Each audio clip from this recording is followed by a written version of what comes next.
will hear a number of different recordings, and you will have to answer questions on what you hear. There will be time for you to read the instructions, and you have a chance to check your work. All the recordings will be played once only. The test is in 4 sections. Section 1. You will hear Kevin Brown asking for information about renting an apartment through an agency. First, you have some time to look at questions 1 to 5.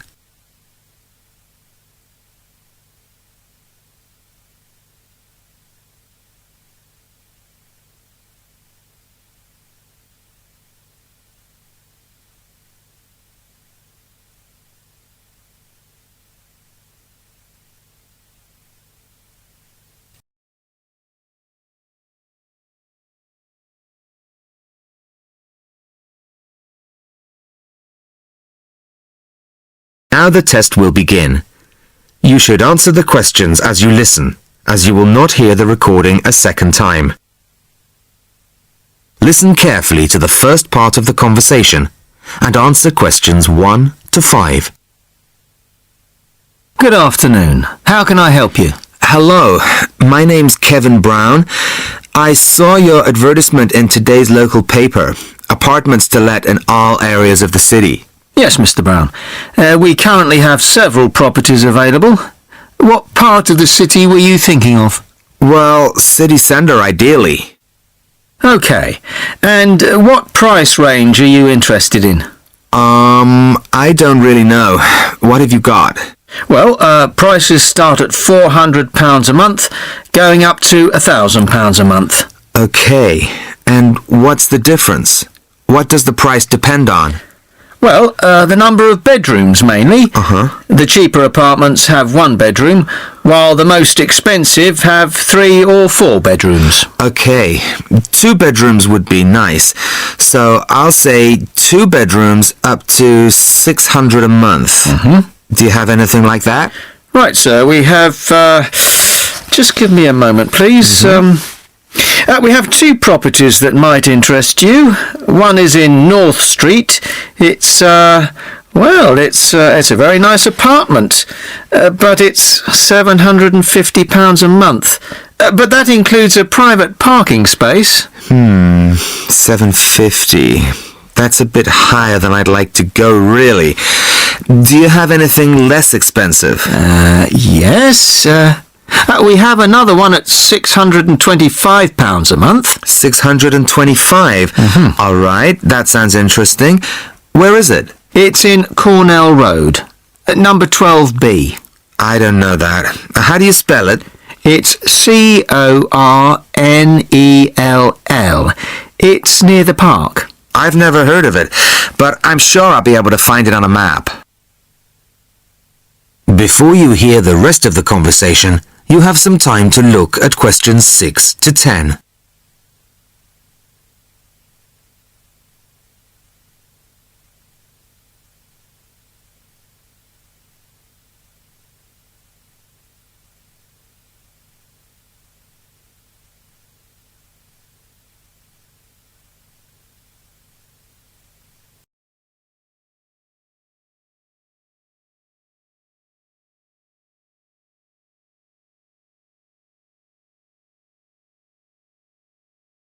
Now listen and answer questions 6 to 10.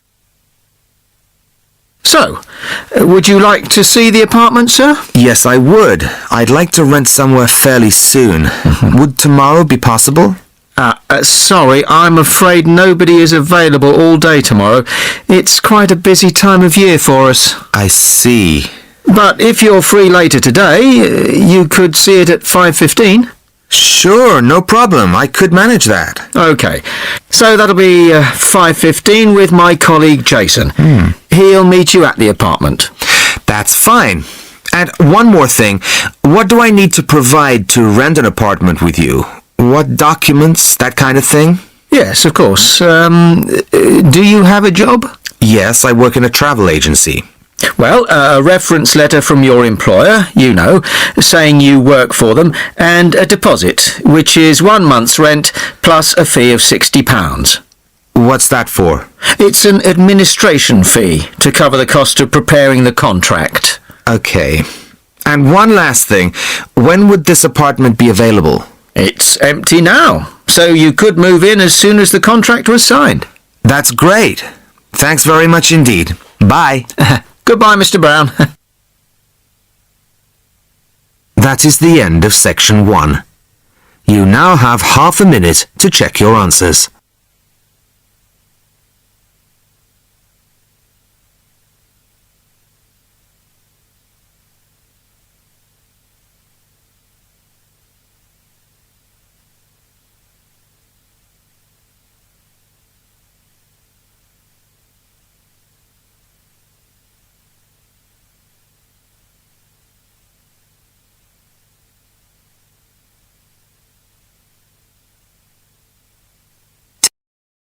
Test 2, Section 2. You will hear a member of the local council describing plans to redevelop part of the seafront of a coastal town. First, you have some time to look at questions 11 to 15.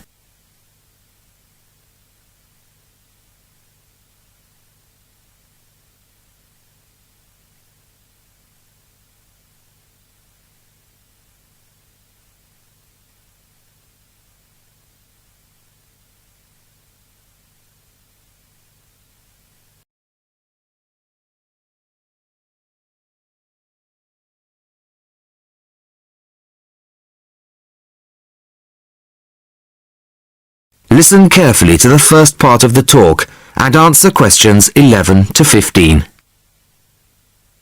Good evening, everybody. I wasn't expecting to see so many people. Clearly, this is an issue of great local interest. Thank you all for coming. Well, as you all know, I've come to talk about the Council's plans for redeveloping the western part of the seafront. Firstly, of course, the Queen's Parade shopping centre is to be demolished. It was built on the cheap and in a hurry in 1953 and recently came third in a national newspaper's ugliest buildings in the country list, so I don't think anybody's going to miss it. The question was, what do we replace it with? Well, after consultations with the local community, we decided, as I'm sure most of you are aware, to replace it with a complex of small shops and workshops, plus a 3-screen cinema. We particularly didn't want another bland glass and steel shopping centre full of the same old chain stores as every other town centre. No. This is our chance to do something just a little bit different. I'll start at the top. On the 3rd floor will be a cafe and a restaurant. Part of this will be open air, so people can enjoy a meal or a cup of coffee in the fresh air, weather permitting, of course. Below this will be the cinema, and below that, on the 1st floor, will be some much-needed council offices. We're getting very cramped in the town hall, I can assure you. On the ground floor will be 20 small shop units, ranging in size from 20 to 50 square metres. Also on the ground floor will be 5 workshop spaces, which we hope will attract small manufacturing businesses back to the town centre, providing some additional local employment. Underneath the centre will be an underground car park.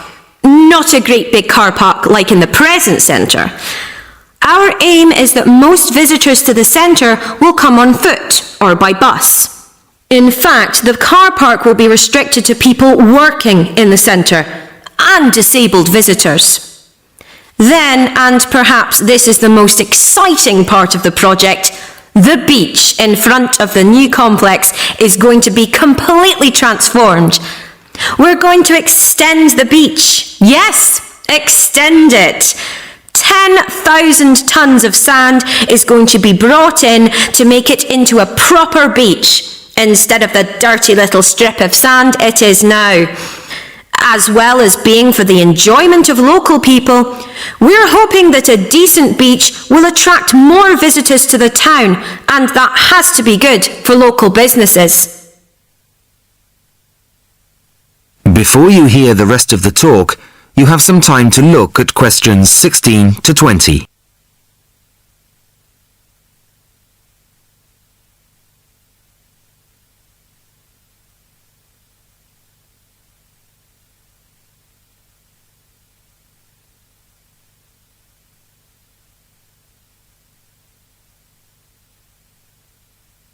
Now listen and answer questions 16 to 20.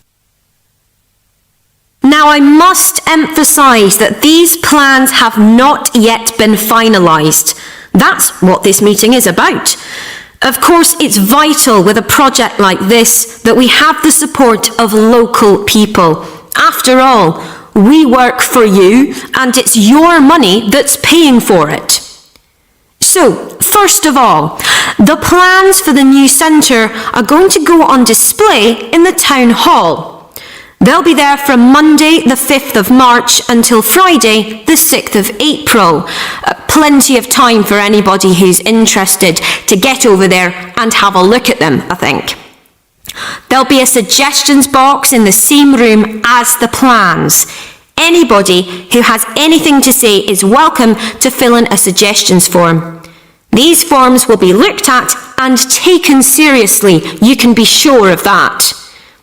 Then on Tuesday, April the 10th, there'll be another public meeting much like this one, and in this same place. It'll start at 7 o'clock, and there'll be a chance for local residents to address the council. We'll also report back to you on the results gathered in the suggestions box. Anyway, I'd now like to hand you over to my colleague, my fellow councillor. That is the end of section 2. You now have half a minute to check your answers.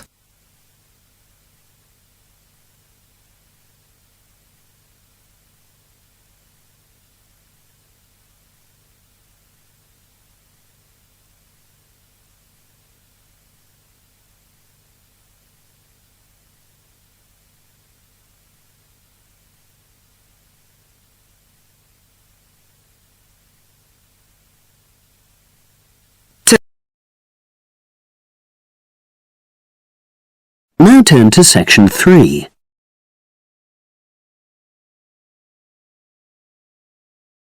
Section 3. You will hear two engineering students, a woman in her 6th year called Linda and a man in his 5th year called Matthew, discussing the benefits of student work placements. Before you listen, you have some time to look at questions 21 to 26.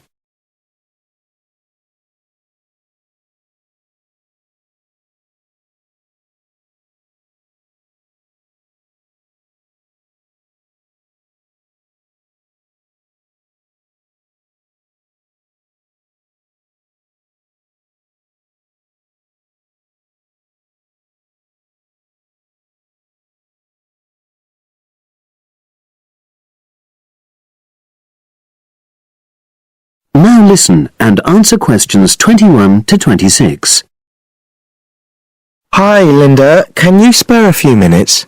Hello, Matthew. No problem. I just wanted to talk to you about temporary work placements. I've never really thought there was a good reason for doing one.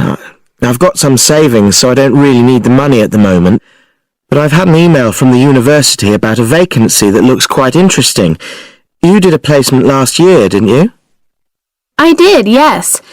In my case, I wanted to find out if I was making the right career choice before I began applying for permanent jobs.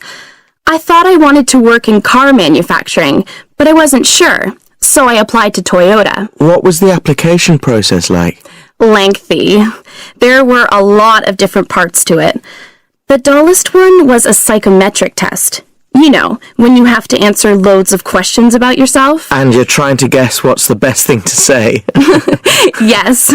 Then there was an activity that we did in groups, which I found really fascinating. Engineers are renowned for being a bit unsociable, but I thought we made a great team. And we had an individual task too. We had to sort through various business documents and prioritize them. It was just like what you have to do as a student, really, just with different content. What exactly were you doing on the placement? I was helping to design some diagnostic software to identify any waste in the car assembly process. Do you mean waste of materials? No, time. Anything that can speed the process up helps to cut costs. How did the work placement compare to being a student? Was it hard work? Yes, it was. I'd had full-time work before. I've done various unskilled jobs during university holidays, and some of those involve long hours. So I thought I'd find it easy. I was wrong, though. I think when you're on placement, you're always trying to prove yourself. So you push yourself hard to succeed? Yes. But I got a lot of support from my employers. They were always helpful. And then, at the end of the placement, I was given formal feedback. Do you mean on your engineering ability? Well, no. I didn't really need that because we had team meetings every other day. And so I had the chance to discuss technical issues and ask about anything that wasn't clear. The evaluation was about general workplace things, like organizational ability, initiative, that sort of thing. I get the impression you think you benefited from the placement. Well, the best thing is that they've offered me a job for next year. Depending on my exam results, of course, but still. A permanent one? Yes. But apart from that, I learned so much. The industrial environment was much more demanding than the academic one, so my general skills improved, like time management, meeting deadlines. And on the technical side, I learned new software packages, like MS Project. Well, I think you've convinced me that work placements are worthwhile, but while you're here, can you give me advice on something else? Before you hear the rest of the conversation, you have some time to look at questions 27 to 30.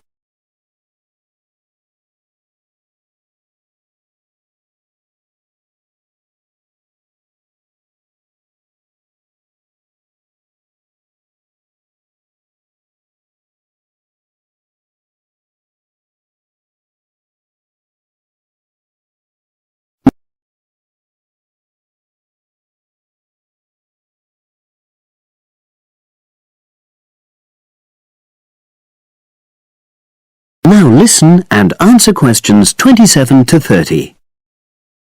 I'm about to make a start on the engineering materials module, and I've got a book list here. Can you have a quick look and tell me what you would recommend? That's if you can remember. Let's see. I do remember some of them. Yes, this one, The Science of Materials. I found the subject quite hard generally, but this book is very accessible, so it suited me. It doesn't cover everything, though. What about this one then, Materials Engineering? Oh, yes, I do remember that. But it's a bit out of date now, isn't it? Unless it's a new edition. I don't think so. But what I liked about it were the pictures. They really helped to understand the descriptions. It's useful just from that point of view. Let's see, what else? Oh, yes, that one there, Engineering Basics. I think out of all these, that's got the widest coverage. But I've looked at the contents page and it hardly mentions nanotechnology. Yes, you're right. The evolution of materials does, though. It's a recent publication, so it covers all the latest developments. It's a bit thin on the 1960s, though, and that decade was quite important. Well, it sounds as if they all complement each other in some ways. I don't suppose you can lend me... That is the end of section 3. You now have half a minute to check your answers.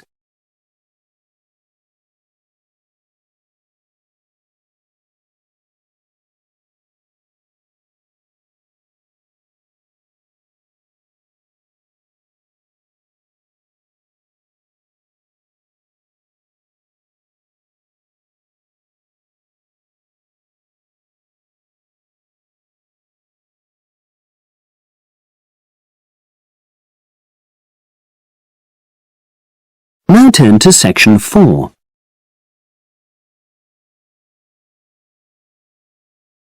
Section 4. You will hear a historian giving a presentation about techniques to identify the origin of handwritten books from the Middle Ages. First, you have some time to look at questions 31 to 40.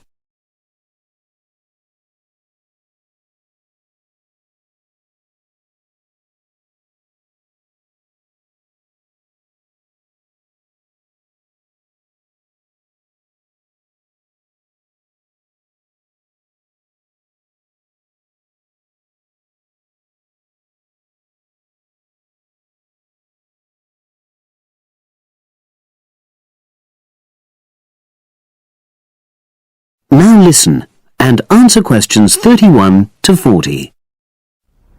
My presentation today is on how the science of genetics is being used to shed light on the origin of manuscripts, anything written by hand, produced in the medieval period, that is, the period between the 5th and 15th centuries AD. As many of you know, thousands of medieval handwritten books still exist today. Some of them have a clear provenance, that is, we know exactly where and when they were written. But the origin of many manuscripts has been a complete mystery, that is, until 2009, when geneticists started using DNA testing to shed light on their origins. But before looking at the new research, I need to explain something about the way the manuscripts were produced, particularly what they were written on. Virtually all were written on treated animal skins, and there were essentially two types. The first was parchment, which is made of sheepskin. It has the quality of being very white, but also being thin. It has a naturally greasy surface, which meant it was hard to erase writing from it. This made it much sought after for court documents in medieval times. The second type is vellum, which is calfskin. This was most often used for any very high-status documents because it provided the best writing surface, so scribes could achieve lettering of high quality. So, once the animal hides had been chosen, they had to be prepared. Where the right materials were on hand, the skins were put into large barrels or vats of lime, where they were agitated or stirred frequently. But if lime wasn't available, then the hides were buried. Both these techniques were designed to cause the hair to slough off and the skins to become gelatinous and therefore more flexible. The next stage was to put the hides on stretcher frames and pull them very tight. While on the frame, they were scraped with a moon-shaped knife in order to create a uniform thickness. For parchment, that was the end of the process. But for vellum, there was an additional stage, where it was bleached in order to achieve the desired color.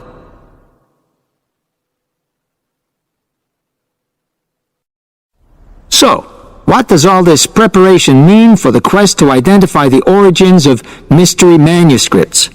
Well, until recently, the only way historians and other academics were able to guess at origins was either through the analysis of the handwriting style or from the dialect in which the piece was written. But these techniques have proven unreliable for a number of reasons. It was thus decided to try to look at the problem from a different angle, to start from what is known, that is, the small number of manuscripts whose origins we do already know. Because these parchments and vellum are both made from animal hides, it was possible to subject them to DNA testing and to identify the genetic markers for the date and location of production. From this was created what is known as a baseline. The next stage was to test the mystery manuscripts, finding their DNA characteristics, and then making comparisons between the known and the mystery scripts. Genetic similarities and differences enabled the scientists to gain more information about the origins of the many manuscripts we had known virtually nothing about up to that point. Now you might ask, what are the potential uses of this new information? Well, obviously, it can shed light on the origin of individual books and manuscripts. But that's not all. It can also shed light on the evolution of the whole of the manuscript production industry in medieval times. And because that was such a thriving business, involving very large-scale movements right across the globe. The new data, in turn, help historians establish which trade routes were in operation during the whole millennium. Now, if anyone has any questions... That is the end of section 4. You now have half a minute to check your answers.